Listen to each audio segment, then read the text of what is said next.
வணக்கம் நண்பர்களே. இன்னைக்கு இந்த வீடியோவில் இந்து மத புராண இதிகாசங்களின்படி மகாபாரத காலகட்டத்தில் உயிரோட வாழ்ந்துமே மகாபாரத யுத்தத்தில் கலந்துக்காத ரொம்பவே சக்தி வாய்ந்த 10 மாவீரர்களை பற்றி தான் பார்க்க போகிறோம். இந்த வீடியோ ரொம்பவே சுவாரஸ்யமாக இருக்க போகுது, அதனால் ஸ்கிப் பண்ணாமல் ஃபுல்லாக பாருங்கள். இந்த மாதிரி சுவாரஸ்யமான ஆன்மீக சம்மந்தப்பட்ட வீடியோக்களை பார்க்குறதுக்கு நம்ம சேனலை மறக்காமல் சப்ஸ்கிரைப் பண்ணிக்கோங்க. இப்போ வாங்க வீடியோக்குள்ளே போகலாம். முதல்ல இந்த வீடியோவில் நம்ம 10வது இடத்துல பார்க்க போகிற மகாபாரத காலகட்டத்தில் உயிரோட வாழ்ந்துமே மகாபாரத யுத்தத்தில் கலந்துக்காத மிக சிறந்த மாவீரர் ஏகலைவன். இந்த ஏகலைவன் எதனால மகாபாரத யுத்தத்தில் கலந்துக்கலன்னு உங்க எல்லாருக்குமே தெரிஞ்சிருக்கும். அதை சுருக்கமாக இப்போ நம்ம பார்க்கலாம். மகாபாரதத்தில் பஞ்ச பாண்டவர்களுக்கும் கௌரவர்களுக்கும் துரோணாச்சாரியார் குருவாக இருந்து எல்லா விதமான வித்தைகளையுமே கற்றுக் கொடுக்க ஆரம்பித்தார். அந்த சமயத்தில் ஏகலைவனுமே பார்த்துட்டிங்கன்னா துரோணாச்சாரியர்கிட்ட வந்து தனக்கும் வில் வித்தையை கற்றுக் கொடுக்கணும்னு கேட்குறாரு. ஆனால் துரோணாச்சாரியார் அவர் வந்து ஒரு வேடன் அப்படின்ற காரணத்தினால அவருக்கு வந்து என்னால் கற்றுக் கொடுக்க முடியாதுன்னு அவரை திருப்பி அனுப்பிடுறாரு. அப்படி போனாலுமே தொடர்ந்து பஞ்ச பாண்டவர்களுக்கு துரோணாச்சாரியார் கொடுக்கக்கூடிய பயிற்சிகளை பார்த்து அதை அப்படியே வந்து இந்த ஒரு ஏகலைவன் ஒரு குகையில் வந்து தொடர்ந்து பயிற்சி எடுக்க ஆரம்பிக்கிறாரு. அது மட்டும் இல்லாமல் துரோணாச்சாரியார் மாதிரியே ஒரு சிலையை உருவாக்கி அந்த சிலையவே தன்னுடைய குருவாக ஏற்றுக்கிட்டு எல்லா வித்தைகளையுமே முறைப்படி கற்றுக்க ஆரம்பிக்கிறாரு. ஒரு நாள் பஞ்ச பாண்டவர்கள் வந்து காட்டுக்கு வேட்டைக்கு போகிற சமயத்தில் பார்த்தீங்கன்னா ஒரு நாய் வந்து அவங்கள துன்புறுத்திட்டு இருக்கு. அதனால் அதை துரத்தி விட்டுறாங்க. அப்படி போகிற நாய் வந்து ஏகலைவன் கிட்ட போய் அவனையுமே பார்த்தீங்கன்னா துன்புறுத்துது. இதனால் கோபமடைஞ்ச ஏகலைவன் பார்த்துட்டிங்கன்னா அதோட வாயை வந்து அம்பை வச்சு தச்சு அனுப்பிடுறாரு. இதை பார்த்தவொடனே அர்ஜுனருக்கு வந்து தூக்கி வாரி போட்டுடுது. ஏன்னா இப்படி ஒரு வித்தையை செய்கிறவன் கண்டிப்பாக தன்னுடைய குருவுக்கு இணையான சக்தியோடவனாக இருக்கணும் அப்படின்னு சொல்லிட்டு துரோணாச்சாரியார்கிட்ட இந்த விஷயத்த சொல்கிறாரு. துரோணாச்சாரியார் இந்த ஒரு அம்பை வந்து யார் இப்படி பயன்படுத்தியிருப்பாங்க அப்படிங்கிறத தெரிஞ்சுக்கிறதுக்காக காட்டுக்குள்ளே போகிறாரு. அங்கே தான் வந்து ஏகலைவனாக பார்க்குறாரு. ஏகலைவனுமே தன்னுடைய குருவை சந்தித்த சந்தோஷத்தில் பார்த்தீங்கன்னா அவரோட காலில் விழுந்து ஆசீர்வாதம் வாங்கிக்கிட்டு தங்களுக்கு குருதட்சணையாக என்ன வேணும் அப்படின்னு கேட்டவொடனே அப்போ வந்து துரோணாச்சாரியார் வேறு வழி இல்லாமல் உன்னுடைய வலது கை பெருவிரலை வந்து கொடுத்துரு அப்படின்னு சொல்லி கேட்குறாரு. ஏன்னா வலது கை பெருவிரல் இருந்தால் மட்டும்தான் சரியாக வந்து அம்பை எய்ய முடியும். அதனால் வேறு வழி இல்லாமல் தன்னுடைய குரு கேட்டதுக்காக ஏகலைவனும் தன்னுடைய வலது கை பெருவிரலை கொடுத்துட்டாரு. அப்படி கொடுத்ததுக்கு அப்புறம் பார்த்துட்டிங்கன்னா ஏகலைவனுக்கு என்ன ஆச்சு அப்படிங்கிறத பெருசாக எந்த ஒரு மகாபாரத கதையிலையும் சொல்லியிருக்க மாட்டாங்க. ஆனால் சில பதிப்புகளில் வந்து சில கதை சொல்லப்பட்டிருக்கு. என்ன அப்படின்னு பார்த்துட்டிங்கன்னா தன்னுடைய வலது கை பெருவிரலை இழந்ததுக்கு அப்புறம் கூட இந்த ஏகலை வந்து இடது கை மூலமாக பார்த்துட்டிங்கன்னா அம்பு எப்படி எய்யறது அப்படிங்கிறதுக்கு கற்றுக்கிறாரு. ஏன்னா அர்ஜுனர் வந்து 2 கையிலையுமே வந்து அம்பெறியக்கூடிய ஒருத்தராக சொல்லப்பட்டிருப்பாரு. அது மட்டும் இல்லாமல் இருட்டில் கூட அவரால் வந்து தெளிவாக குறி வைக்க முடியும். அவருக்கு இணையான ஒரு மாவீரனாக தான் ஏகலைவனையும் சொல்லியிருப்பாங்க. அதனாலேயே ஏகலைவன் பார்த்துட்டிங்கன்னா இடது கையால் எப்படி வந்து அம்பை பயன்படுத்தணும் அப்படிங்கிறத கற்றுக்கிட்டு தன்னுடைய நாட்டுக்கு வந்து போகிறாரு. அப்படி போனதுக்கு அப்புறமா கூட தொடர்ந்து கடுமையான பயிற்சி எடுத்து அதன் மூலமாக பார்த்துட்டிங்கன்னா தன்னுடைய திறமையை வளர்த்துக்கிட்டாரு. அது மட்டும் இல்லாமல் இந்த ஒரு ஏகலைவன் காட்டினுடைய அரசனாக இருக்கிறவருடைய மகனாக தான் சொல்லப்பட்டிருப்பாரு. அதனாலேயே பார்த்துட்டிங்கன்னா இவர் தன்னுடைய தந்தை இறந்ததுக்கு அப்புறமா தன்னுடைய நாட்டையும் தன்னுடைய மக்களையுமே காப்பாற்றுறதுக்காக தன்னுடைய வாழ்க்கையவே அர்ப்பணிச்சுக்கிட்டாரு அப்படின்னு மகாபாரதத்தில் ஒரு பதிப்பில் சொல்லப்பட்டிருக்கும். ஆனால் குறிப்பிட்ட சில கதைகளின் படி பார்த்துட்டிங்கன்னா இவர் சால்வ நாட்டு மன்னனுடைய படையில் சேர்ந்து கிருஷ்ணருடைய ஒரு மிகப்பெரிய போரில் வந்து கலந்துக்கிட்டாரு. அந்த போரில் கிருஷ்ணருடைய படைகளை தொடர்ந்து இவர் துவம்சம் பண்ணதுனால கிருஷ்ண பகவான் இவரை வந்து கொன்னுட்டாரு அப்படிங்கிற மாதிரியும் சில கதைகள் சொல்லப்பட்டிருக்கு. எது எப்படி இருந்தாலுமே இந்த ஒரு ஏகலைவன் பார்த்துட்டிங்கன்னா மகாபாரத யுத்தத்தில் கலந்துக்கிறதுக்கான எல்லா திறமைகளும் இருந்துமே பார்த்துட்டிங்கன்னா ஒரு புறக்கணிக்கப்பட்ட மாவீரனாகவே மாறிட்டார். ஒருவேளை இவர் பஞ்ச பாண்டவர்களுக்கு ஆதரவாக தன்னுடைய சக்தி வாய்ந்த அஸ்திரங்களை எடுத்துகிட்டு போருக்கு வந்திருந்தார் அப்படின்னா கண்டிப்பாக பாண்டவர்களுக்கு மிகப்பெரிய பாதிப்பு ஏற்படாத அளவுக்கு பார்த்துட்டு இருந்திருப்பார். அதனால தான் இந்த ஒரு ஏகலைவன் மகாபாரதத்தில் கலந்துக்கிறதுக்கான எல்லா விதமான சக்தியும் இருந்தும் கலந்துக்கல அப்படின்னு இவருக்கு 10வது இடம் கொடுக்கப்பட்டிருக்கு. அடுத்து இந்த வீடியோவில் நம்ம 9வது இடத்துல பார்க்க போகிற மகாபாரத யுத்தத்தில் கலந்துக்காத மிகவும் சக்தி வாய்ந்த மாவீரர் யார் அப்படின்னா திருதராஷ்டிரர். இந்த திருதராஷ்டிரர் தான் பஞ்ச பாண்டவர்களுடைய பெரியப்பாகவும் அதே நேரத்தில் கௌரவர்களுடைய அப்பாவாகவும் சொல்லப்பட்டிருப்பார். அது மட்டும் இல்லாமல் இவருமே வந்து ரொம்ப பலம் வாய்ந்த ஒரு மாவீரரை தான் பார்த்தீங்கன்னா மகாபாரதத்தில் சொல்லப்பட்டிருப்பார்.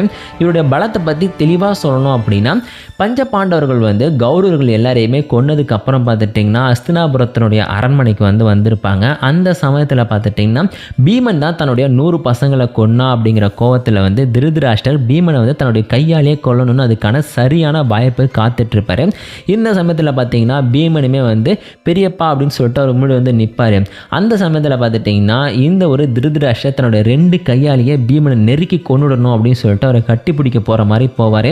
இந்த விஷயத்தை தெரிஞ்சுக்கிட்ட கிருஷ்ண பகவான் பார்த்துட்டிங்கன்னா ஒரு பலம் வாய்ந்த அதே நேரத்தில் ஒரு கடினமான இரும்பால் ஆன ஒரு சிலையை கொண்டு வந்து இதுதான் அவங்க பீமன்னு சொல்லி திருதராஷ்டிரர்கிட்ட கொடுத்துடுவார். இதனாலே பார்த்துட்டிங்கன்னா தான் மேலே இருந்த எல்லா கோவத்தையுமே வந்து இந்த ஒரு திருதராஷ்டிரர் வந்து அந்த சிலை மேலே காமிச்சிடுவார். அப்படி காமிக்கும் போது பார்த்திங்கன்னா இரும்பால் உருவாக்கப்பட்ட ஒரு கனமான சிலையவே தன்னோட 2 கையால் அப்படியே நசுக்கிய உடைச்சி தூள் தூளாக்கியிருப்பார். அந்த அளவுக்கு இந்த திருதராஷ்டிரர் கிட்ட பலம் இருக்குது. ஒருவேளை இந்த திருதராஷ்டிரர் மட்டும் மகாபாரத யுத்தத்தில் தன்னுடைய மகன்களை காப்பாற்றுறதுக்காக மட்டும் போரில் இறங்கியிருந்தார் அப்படின்னா பீமரால் கண்டிப்பாக வந்து அவருடைய 100 மகன்களை தொட்டிருக்கவே முடியாது அப்படின்னு சொல்லப்பட்டிருக்கும். அந்த அளவுக்கு பலம்ங்கிறது திருதராஷ்டிரர் கிட்ட இருக்குது. அப்படி இருந்தும் எதனால் இவர் வந்து போரில் கலந்துக்கல அப்படின்னா குறிப்பாக சொல்லணும்னா இவருக்கு வந்து கண்ணு தெரியாது. பிறவிலேயே பார்த்துட்டிங்கன்னா இவருக்கு வந்து பார்வை அப்படிங்கிறது கிடையாது. அதனால தான் இவர் வந்து மகாபாரத யுத்தத்தில் கலந்துக்க முடியாத ஒரு சூழ்நிலை அப்படிங்கிறது உருவாயிடுச்சு. அது மட்டும் இல்லாமல் தன்னுடைய மகன்கள் பண்ணது தப்புன்னு அவருக்கு நல்லாவே தெரியும். ஒருவேளை இவர் வந்து யுத்த காலத்துக்கு போகிறார் அப்படின்னா அங்கே ஏற்படக்கூடிய சேதத்தை பார்த்து மனசு வருத்தப்படுவார் அப்படிங்கிறதுக்காகவும் இவர் போரில் கலந்துக்காமல் தடுத்திருப்பார். உதாரணத்துக்கு சொல்லணும் அப்படின்னா வியாசர் வந்து இந்த போர் ஆரம்பிக்கிறதுக்கு முன்னாடியே இந்த ஒரு திருதராஷ்டிரர் சந்திக்கிறதுக்கு வந்திருப்பார். ஆனால் அந்த சமயத்தில் வந்து நான் வந்து கொஞ்ச நேரம் மட்டும் இந்த ஒரு போரை வந்து பார்க்குறதுக்கான ஞான திருஷ்டியை வந்து உனக்கு தரேன், அதை பயன்படுத்தி நீ வந்து இந்த போரை பார்க்குறேன்னு கேட்டதுக்கு என்னால் வந்து இந்த போரை பார்க்க முடியாது அப்படின்னு சொல்லிட்டு அவருடைய நண்பருக்கு பார்த்துட்டிங்கன்னா அந்த ஒரு ஞான திருஷ்டியை கொடுக்க சொல்லி அவர் மூலமாக பார்த்துட்டிங்கன்னா இந்த போரில் நடக்கிற விஷயங்களை வந்து தொடர்ந்து இந்த ஒரு திருதராஷ்டிரர் தெரிஞ்சுக்கிட்டாரு அப்படின்னு சொல்லப்பட்டிருக்கும். இந்த மாதிரி குறிப்பிட்ட சில காரணங்களால தான் பார்த்திங்கன்னா திருதராஷ்டிரருமே இந்த ஒரு மகாபாரத யுத்தத்தில் கலந்துக்கல. ஆனால் இவருமே பலம் வாய்ந்த ஒரு மாவீரர் தான்.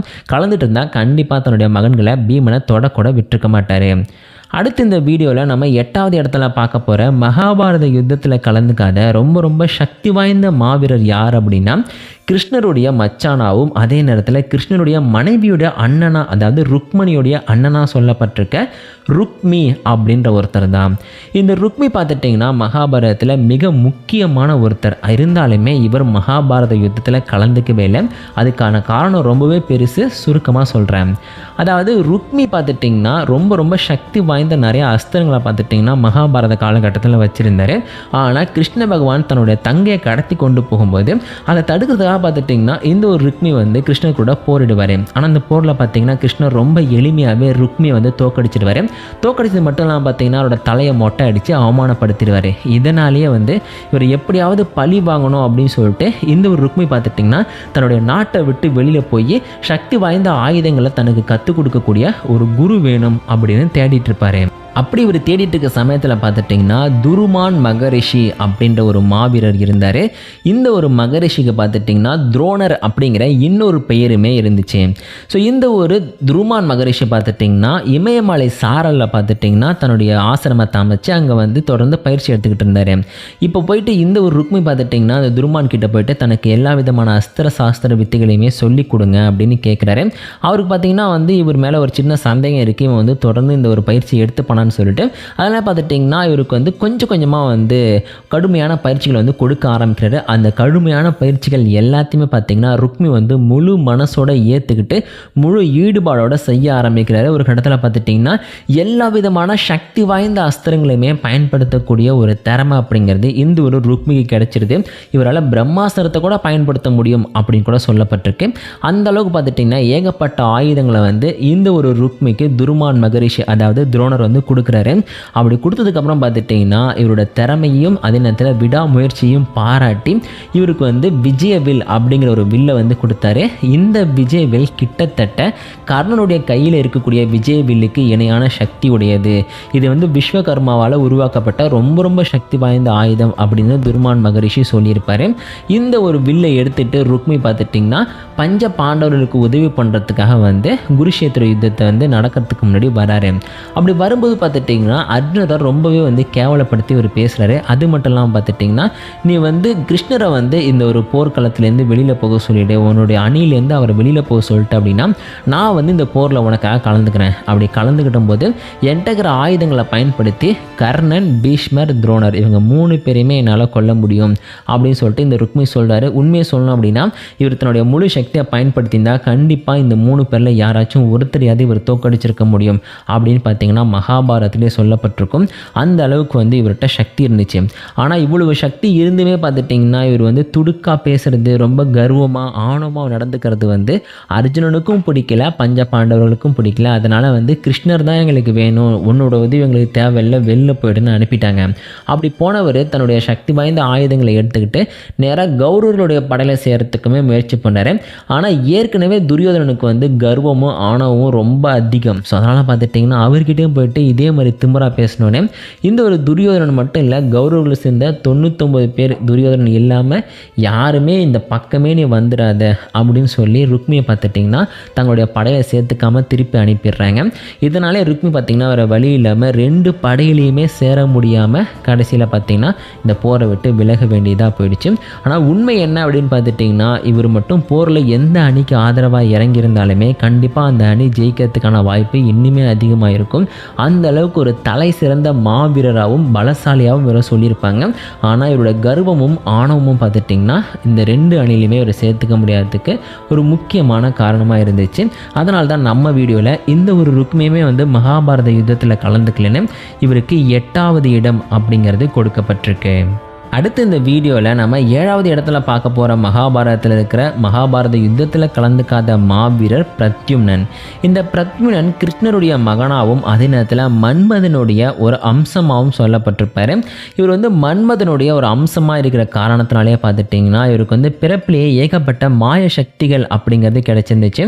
ஏற்கனவே கிருஷ்ண பகவானுக்கு ஏகப்பட்ட மாய சக்திகள் இருக்கும், அது மூலமாகவே இவருக்கு நிறையா சக்திகள் கிடைச்சிது. அது மட்டும் இல்லாமல் இவர் வந்து மன்மதனுடைய அம்சமாக இருக்கனால அது மூலம் பார்த்துட்டிங்கன்னா ஏகப்பட்ட சக்திகள் அப்படிங்கிறது இவருக்குள்ளே இருந்துச்சு.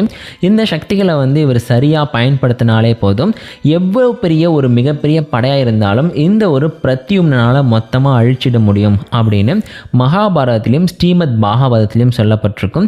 அப்படிப்பட்ட இந்த ஒரு பிரத்யும்னனை கிருஷ்ண பகவானும் பலராமரும் தான் மகாபாரத யுத்தத்தில் கலந்துக்க கூடாதுன்னு தடுத்திருப்பாங்க. ஏன்னா மகாபாரத யுத்தத்தில் தங்களுடைய குடும்பத்தை சேர்ந்த யாருமே கலந்துக்க கூடாது அப்படிங்கிறத பார்த்துட்டிங்கன்னா கிருஷ்ணரும் பலராமரும் வந்து ஒரு முடிவு எடுத்திருந்தாங்க. அந்த ஒரு காரணத்தினால தான் தன்னுடைய குடும்பத்தை சேர்ந்த பிரத்யும்னனும் தன்னுடைய மாய சக்திகளை பயன்படுத்தி ரொம்ப எளிமையாகவே பார்த்துட்டிங்கன்னா தன்னுடைய எதிரிகளை தோக்கடிக்கக்கூடியவர். இவர் வந்து குருஷேத்திரத்தில் கலந்துக்கூடாதுன்னு சொல்லி தடுத்துட்டாங்க. ஒருவேளை இந்த ஒரு பிரத்யும்னன் மட்டும் பஞ்ச பாண்டவர்களுக்கு ஆதரவாகவும் அபிமன்யுவுக்கு பக்கபலமாகவும் போரில் இறங்கியிருந்தார் அப்படின்னா ஜெயத்ரதன் எவ்வளோதான் கஷ்டப்பட்டிருந்தாலும் இந்த ஒரு பிரத்யும்னனை தடுத்திருக்கவே முடியாது. அதே மாதிரி அபிமன்யு இறந்து போகிறதுக்கு வாய்ப்பே இருந்திருக்காது. ஏன்னா இந்த பிரத்யும்னனுக்குமே பார்த்தீங்கன்னா சக்கர வியூகத்தை எப்படி உடைக்கணும் அப்படிங்கக்கூடிய திறமை இருந்துச்சு. அதனால் சக்கர வியூகத்தை உடைச்சாது அபிமன்யுவை காப்பாற்றிருப்பார். ஆனால் அப்படி ஒரு விஷயம் நடக்கக்கூடாது அப்படிங்கிறதான் பார்த்தீங்கன்னா விதி. ஏன்னா கிருஷ்ண பகவான் ஏற்கனவே சந்திரதேவர்கிட்ட இதை பற்றி சொல்லியிருப்பார். அதனாலேயே 16 வருஷங்கள் மட்டும்தான் அபிமன்யு உயிரோட வாழ முடியும். அப்படி வாழ்ந்த காலகட்டத்திலையுமே பார்த்துட்டிங்கன்னா இந்த ஒரு பிரத்யும்னன் மூலமாக அவர் காப்பாற்றப்பட்டக்கூடாதுங்கிறதுக்காக கிருஷ்ண பகவான் இவரை போரில் கலந்துக்க விடாமல் தடுத்துட்டாரு. அதனால தான் இந்த வீடியோவில் இந்த பிரத்யும்னன் வந்து மகாபாரத யுத்தத்தில் கலந்துக்காத மாவீரர்களில் 7வது இடத்தை பிடிச்சிருக்காரு. அடுத்து இந்த வீடியோவில் நம்ம 6வது இடத்துல பார்க்க போகிற மகாபாரத யுத்தத்தில் கலந்துக்காத மிகவும் சக்தி வாய்ந்த மாவீரர் பார்பரியன். இந்த பார்பரியனை பற்றி கண்டிப்பாக அவங்க எல்லாருக்குமே தெரிஞ்சிருக்கும்.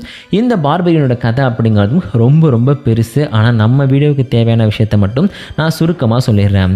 மகாபாரத யுத்தம் ஆரம்பிக்கிறதுக்கு முன்னாடி பார்த்துட்டிங்கன்னா இந்த கிருஷ்ண பகவான் வந்து அங்கே இருக்கிற எல்லா வீரர்கள்ட்டையும் இந்த போரை எவ்வளோ நாளில் முடிப்பீங்க அப்படின்னு கேட்கும்போது பீஷ்மர் வந்து நான் ஒரு 2-3 நாளில் முடிச்சிருவேன் அப்படின்னு சொல்கிறாரு. அது துரோணர் பார்த்தீங்கன்னா எனக்கு ஒரு 10 நாள் கிட்ட ஆகுன்றாரு. அர்ஜுனர் பார்த்துட்டிங்கன்னா எனக்கு ஒரு 15 நாள் ஆகுன்றாரு. கர்ணன் பார்த்தீங்கன்னா எனக்கு ஒரு 13-14 நாள் ஆகும் அப்படின்றாரு. ஆனால் நான் ஒரே நிமிஷத்தில் இந்த ஒட்டுமொத்த போரையும் முடிச்சிருவேன்னு ஒரு குரல் கேட்டது. அந்த குரலுக்கு சொந்தக்காரர் தான் இந்த பார்பரியன். இந்த பார்பரியன் பீமனுடைய மகனான கடோத்கஜனுடைய மகன். அது மட்டும் இல்லாமல் இவர் பிறக்கும் போதே பார்த்துட்டிங்கன்னா தன்னுடைய தாய்க்கு வந்து ஒரு சத்தியம் பண்ணி கொடுத்துருப்பாரு. அந்த சத்தியத்தின்படி பார்த்துட்டிங்கன்னா எந்த ஒரு அணி போரில் வந்து ரொம்ப பலவீனமாக தோக்கக்கூடிய ஒரு நிலைமையில் இருக்கும் அந்த ஒரு அணிக்கு தான் என்னுடைய எப்போதுமே அவங்களுடைய பக்கபலமாக நின்று போரிடுவேன் அப்படின்னு சொல்லிட்டு ஒரு சத்தியம் பண்ணியிருக்காரு. அந்த ஒரு காரணத்தினால பார்த்துட்டிங்கன்னா இவர் வந்து மகாபாரதத்தில் பாண்டவர்களோட அணியில் முதல்ல சேர்கிற மாதிரி வந்து திட்டம் போகிறாரு. ஏன் அப்படின்னா அவங்களோட அணி வந்து ரொம்ப பலவீனமாக இருக்குது. ஸோ அதனால் பார்த்தீங்கன்னா அவங்க அணியில் சேர்ந்துக்கிறது தான் நல்லதுன்னு அவர் நினைக்கிறாரு. இப்போ கிருஷ்ண பகவானுக்கு பார்த்துட்டிங்கன்னா இந்த ஒரு பார்பரின் மேலே வந்து ஒரு சின்ன சந்தேகம் வருது. உண்மையிலே இவனால் ஒரே நிமிஷத்தில் ஒட்டுமொத்த போரையும் முடிக்க முடியுமா அப்படின்னு ஒரு சந்தேகத்தோட அந்த ஒரு பார்பரிகனை வந்து ஒரு காட்டுக்கு கூட்டிகிட்டு போயிட்டு ஒரு மரத்தை காமிச்சு இந்த மரத்தில் இருக்கிற எல்லா இலைகளையுமே வந்து நீ உன்னோட அம்புனால் குறி வச்சு தாக்க பார்ப்போம் அப்படின்னு சொல்லும்போது தாங்கிட்ட இருக்கிற 3 அம்புகளோட சக்தியை பற்றி பார்பரிகன் சொல்ல ஆரம்பிக்கிறாரு. அதோட முதல் அம்பை பயன்படுத்துறது மூலமாக பார்த்துட்டிங்கன்னா குறிப்பிட்ட எனிமையை வந்து குறி வைக்க முடியும். 2வது அம்பை பயன்படுத்தி குறிப்பிட்ட எனிமையை தவிர தங்களுடைய மிக முக்கியமான நண்பர்களை பார்த்துட்டிங்கன்னா காப்பாற்ற முடியும். அண்ட் 3வது என்பை பயன்படுத்துறது மூலமாக பார்த்துட்டிங்கன்னா யாரெல்லாம் குறி வச்சு அழிக்கணும்னு நினச்சாங்களோ அவங்க எல்லாரையும் அழிச்சிட முடியும். இதுதான் அந்த 3 அம்புகளோட சக்தி. இது சிவபெருமான் மூலமாக வந்து பார்பரிகனுக்கு கிடைச்சிருக்கு.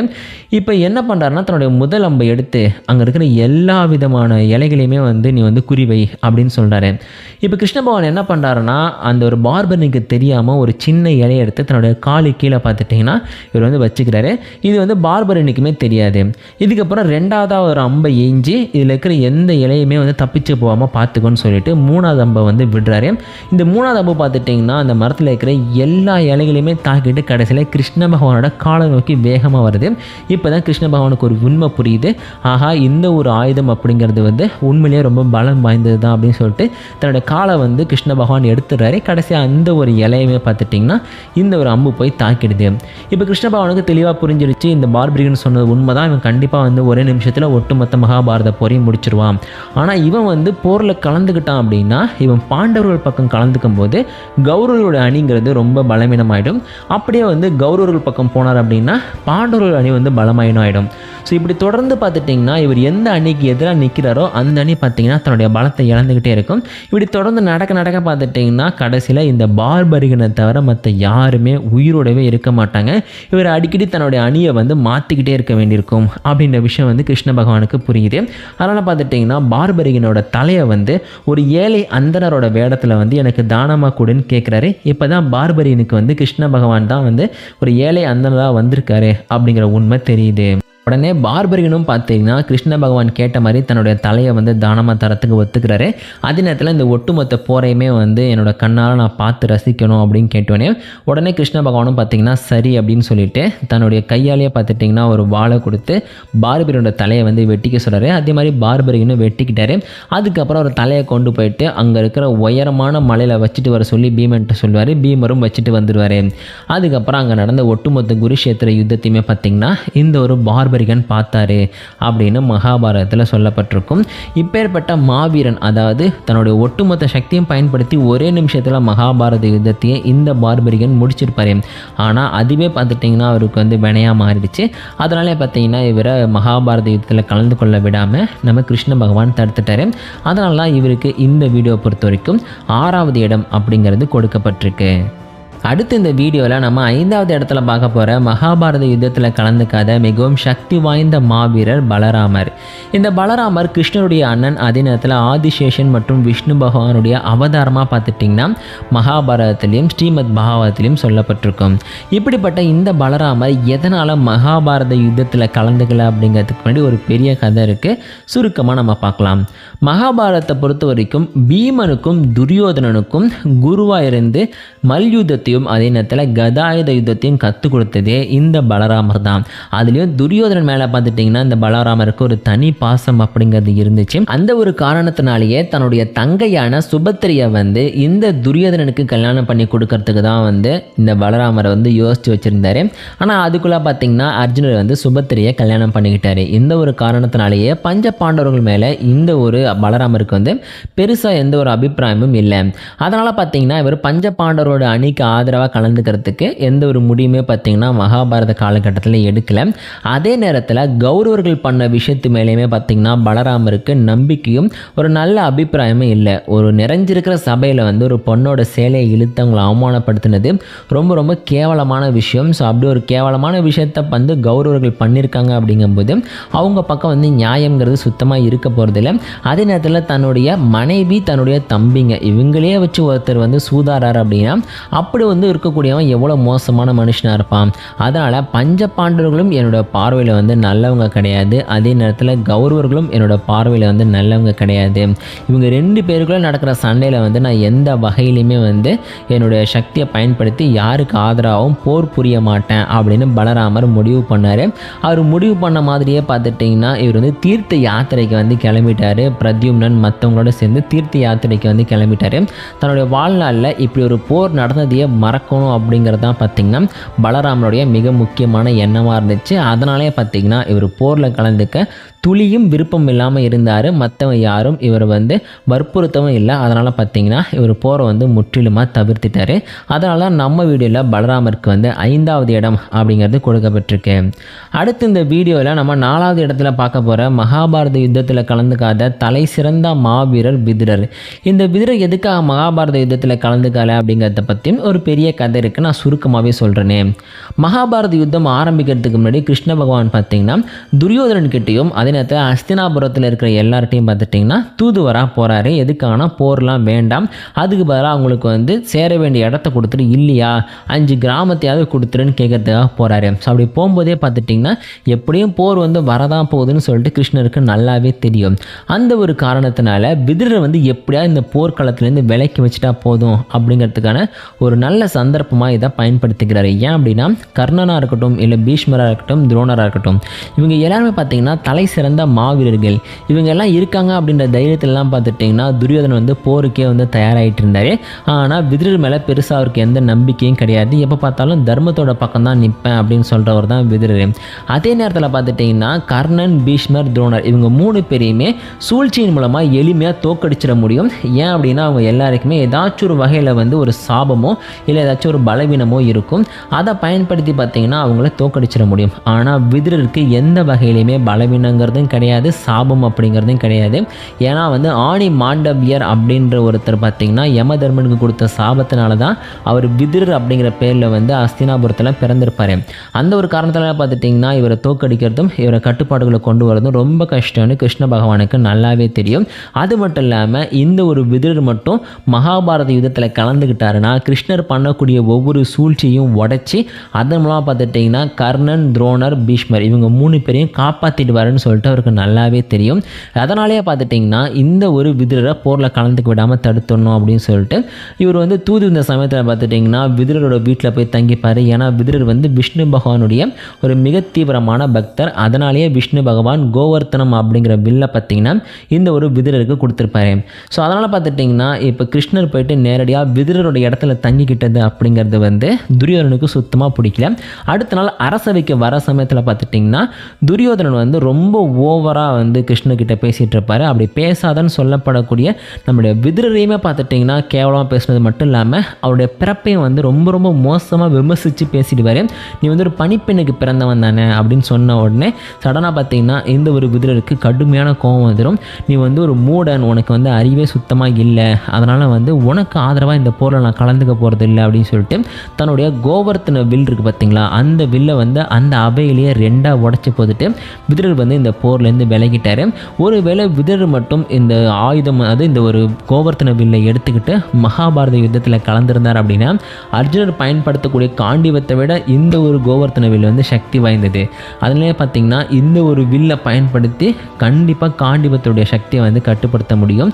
அதே நேரத்தில் தன்னுடைய புத்திசாலித்தனத்தை பயன்படுத்தி மற்றவங்களை வந்து கிருஷ்ண பகவான் தோக்கடிக்க முடியாமலும் இவர் காப்பாற்றிருப்பார்.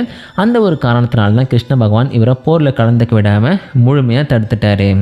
அடுத்து இந்த வீடியோவில் நம்ம 3வது இடத்துல பார்க்க போகிற மகாபாரத யுத்தத்தில் கலந்துக்காத தலை சிறந்த மாவீரர் பரசுராமர். இந்த பரசுராமர் மகாபாரத யுத்தம் நடந்துக்கிட்டு இருக்க சமயத்தில் பார்த்துட்டிங்கன்னா உயிரோடு தான் இருந்தார். சொல்லப்போனால் இப்போ வரைக்குமே பரசுராமர் உயிரோடு தான் இருக்கார் அப்படின்னு மகாபாரதம் மட்டும் இல்லாமல் எல்லா விதமான ஹிந்து மத புராணங்களுமே சொல்லுது. இப்படிப்பட்ட பரசுராமர் எதுக்கு முதல்ல மகாபாரத யுத்தத்தில் கலந்துக்கணும் அப்படின்ற ஒரு கேள்வி உங்களுக்கு வரலாம். அது மகாபாரதத்தை பொறுத்த வரைக்கும் புக்காக நீங்கள் படிக்கும்போது நம்ம துரியோதனன் கிருஷ்ண பகவானை அவமானப்படுத்துகிற சமயத்துலேயும் சரி, அதே நேரத்தில் நிறைய முக்கியமான சமயங்களில் பார்த்திங்கன்னா இந்த ஒரு பரசுராமர் அஸ்தினாபுரத்தினுடைய அரசவையில் தான் இருப்பார். சொல்லப்போனால் ஒரு கதையை சொல்லி துரியோதனனோட மனசை மாற்றி எப்படியாச்சும் இந்த போரை நடக்க விடாமல் தடுக்கணும்னு சொல்லி பரசுராமர் கூட முயற்சி பண்ணியிருப்பார். தெளிவாக சொல்லுவார், இந்த போர் உனக்கு தேவையில்லை, கிருஷ்ண பகவான் நினச்சா கண்டிப்பாக அவங்களுடைய பணியை ஜெயிக்க வச்சிருவார், இந்த போரில் நீ கலந்துக்காதுன்னு எவ்வளவோ கதை சொல்லி புத்திமதிலாம் சொல்லி அவரை திருத்த பார்ப்பார். ஆனால் துரியோதனன் பார்த்திங்கன்னா சுத்தமாக கேட்கவே மாட்டார்.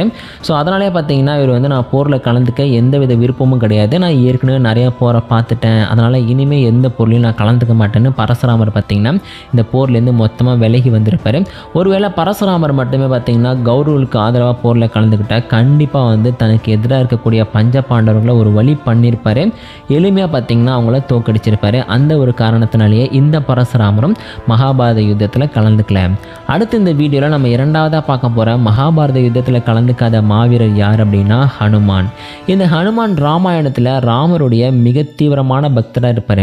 அதனால் எங்கெல்லாம் ராமநாமம் கேட்குதோ அங்கெல்லாம் நான் இருக்கணும், நான் பூமியில் தான் இருக்க போகிறேன்னு சொல்லிட்டு இன்றைக்கி வரைக்குமே பூமியில் வாழ்ந்துட்டுருக்க ஒரு சிரஞ்சீவியாக இந்த ஒரு ஹனுமானை சொல்லியிருப்பாங்க.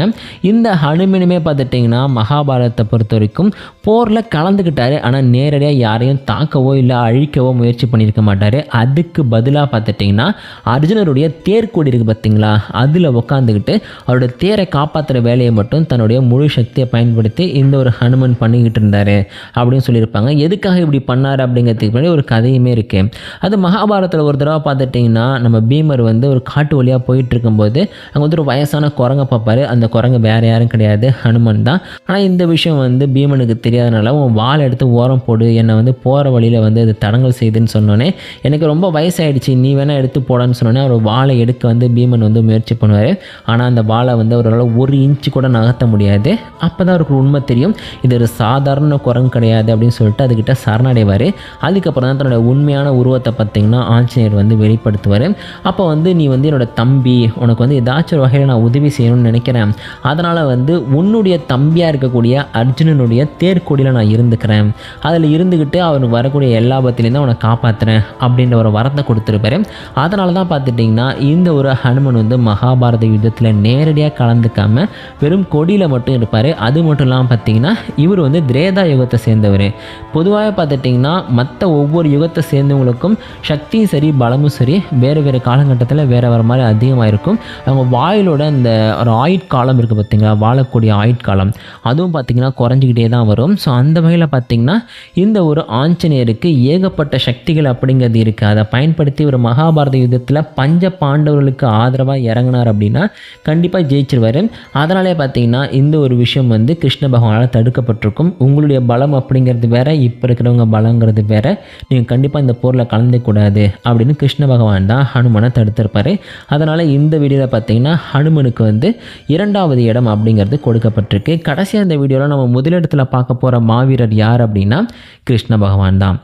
சாட்சாத் கிருஷ்ண பகவானே பார்த்துட்டிங்கன்னா மகாபாரதத்தில் தன்னுடைய விஸ்வரூப தரிசனத்தை அர்ஜுனருக்கு காமிச்சிருப்பார். ஸோ அது மட்டும் இல்லாமல் பார்த்திங்கன்னா அவர் தான் இந்த ஒட்டுமொத்த போரையுமே நடத்தக்கூடிய ஒருத்தராகவும் சொல்லியிருப்பார். ஸோ இவர் நினச்சிருந்தார் அப்படின்னா ரொம்ப எளிமையாகவே இந்த ஒரு போரை ஜெயிச்சிருக்க முடியும். அவரோட சுதர்சன சக்கரத்தை பயன்படுத்தினா போதும் எல்லா ஆயுதங்களையும் பார்த்திங்கன்னா மொத்தமாக இல்லாமல் பண்ண முடியும். எவ்வளோ சக்தி வாய்ந்த மாவீரராக இருந்தாலும் அழிச்சிட முடியும். அப்படிப்பட்ட இந்த ஒரு கிருஷ்ண பகவான் எதனால் மகாபாரத போரில் கலந்துக்கல அப்படின்னா, ஏன்னா இவருமே பார்த்துட்டிங்கன்னா பரசுராமர் மாதிரியும் அதே நேரத்தில் ஆதிசேஷனுடைய அவதாரமாக இருக்கிற பலராமர் மாதிரி ஒரு மிக சக்தி வாய்ந்த மாவீரர். அந்த ஒரு காரணத்தினால பார்த்திங்கன்னா தன்னுடைய முழு சக்தியை பயன்படுத்தி இவர் மகாபாரத யுத்தத்தில் கலந்துக்கும் போது அந்த போர் மூலமாக பார்த்துட்டிங்கன்னா எந்த ஒரு நல்லதுமே நடக்காது. ஏன்னா கிருஷ்ண பகவான் ஒரே நிமிஷத்தில் இந்த போரை முடிச்சிடுவாரே, அப்புறம் எதுக்கு அவர் பிளான் பண்ண மாதிரி ஒரு மிகப்பெரிய போரை நடத்தி தர்மத்தை நிலைநாட்டத்துக்கு முயற்சி பண்ணணும். அந்த ஒரு காரணத்துலேயும் பார்த்திங்கன்னா கிருஷ்ண பகவான் நான் போரில் உனக்கு சாரதியாக இருக்கேன், ஆனால் எந்த அணி அணிக்கும் ஆதரவாக நான் போரில் கலந்துக்க மாட்டேன்னு சொல்லுவார். ஆனால் பீஷ்மருக்கு எதிராக மட்டும் பார்த்திங்கன்னா இவர் வந்து ஒரே ஒரு தடவை அவரை தாக்கிறதுக்கு வந்து கொல்றதுக்கு முயற்சி பண்ணியிருப்பார். மற்றபடி பார்த்துட்டிங்கன்னா கிருஷ்ண பகவான் மகாபாரத யுத்தத்தில் நேரடியாக கலந்துக்கிட்டு எந்த ஒரு போர்லையும் பஞ்ச பாண்டவர்கள் ஜெயிக்கிறதுக்கு வந்து உதவி பண்ணல. அதாவது நேரடியாக போரில் கலந்துக்கிட்டு உதவி பண்ணல, ஆனால் சாரதியாக இருந்து இந்த விஷயத்தை பண்ணு அப்படின்னு சொல்லி சில சூழ்ச்சிகளை வச்சு அது மூலமாக பார்த்துட்டிங்கன்னா பஞ்ச பாண்டவர்கள் ஜெயிக்கிறதுக்கு வந்து கிருஷ்ண பகவான் உதவி பண்ணியிருப்பார். அதனால் இந்த ஒரு வீடியோவை பொறுத்த வரைக்கும் மகாபாரத யுத்தத்தில் கிருஷ்ணருமே கலந்துக்கல அப்படின்னு தான் நம்ம முடிவு பண்ணிக்க முடியும். அதனால் பார்த்தீங்கன்னா கிருஷ்ண பகவானுக்கு முதலிடம் அப்படிங்கிறது கொடுக்கப்பட்டிருக்கு. இந்த வீடியோவை பொறுத்த வரைக்கும் நம்ம 10 மாவீரர்களை பற்றி பார்த்துருக்கோம். இந்த 10 மாவீரர்களுமே பார்த்துட்டிங்கன்னா மகாபாரத யுத்தத்தை பொறுத்த வரைக்கும் பஞ்ச பாண்டவர்களுக்கு தான் வந்து அதிகமாக வந்து ஆதரவு தெரிவிச்சிருப்பாங்க. ஏன்னா அவங்க பக்கம் தான் வந்து தர்மம் இருக்குது. அதே நேரத்தில் திருதராஷ்டிரன், ருக்மி இவங்க 2 பேர் மட்டும்தான் பார்த்திங்கன்னா கௌரவர்களுக்கும் ஆதரவு தெரிவிக்கக்கூடிய ஒருத்தவங்களாக இருப்பாங்க. மற்றபடி 8 மாவீரர்கள் பார்த்துட்டிங்கன்னா பஞ்ச பாண்டவர்களுக்கு தான் வந்து ஆதரவு தெரிவித்து போரில் வந்து அவங்க ஜெயிக்கிறதுக்கு உதவி பண்ணியிருப்பாங்க. அதனால் இந்த வீடியோ பொறுத்த வரைக்கும் பார்த்துட்டிங்கன்னா பஞ்ச பாண்டவர்கள் ரொம்ப எளிமையாக ஜெயிக்கிறதுக்கும் இவங்க உதவி பண்ணியிருப்பாங்க அப்படின்னு வேணால் நம்ம சொல்லலாம். இந்த வீடியோவை தவிர இன்னும் சில மாவீரர்கள் மகாபாரத யுத்தத்தில் கலந்துக்காமல் இருந்து அது யார் என்னன்னு நான் மறந்துருக்கான்னு உங்களுக்கு தோணுச்சுன்னா அது யாருங்கிறத கமெண்ட்டில் சொல்லுங்கள். இந்த மாதிரி சுவாரஸ்யமான ஆன்மீக சம்மந்தப்பட்ட வீடியோக்களை நீங்கள் டெய்லியும் பார்க்கணும் அப்படின்னா நம்ம சேனலுக்கு சப்ஸ்கிரைப் பண்ணிக்கோங்க. இதே மாதிரி சுபமான இன்னொரு வீடியோவில் நான் உங்களை சந்திக்கிறேன்.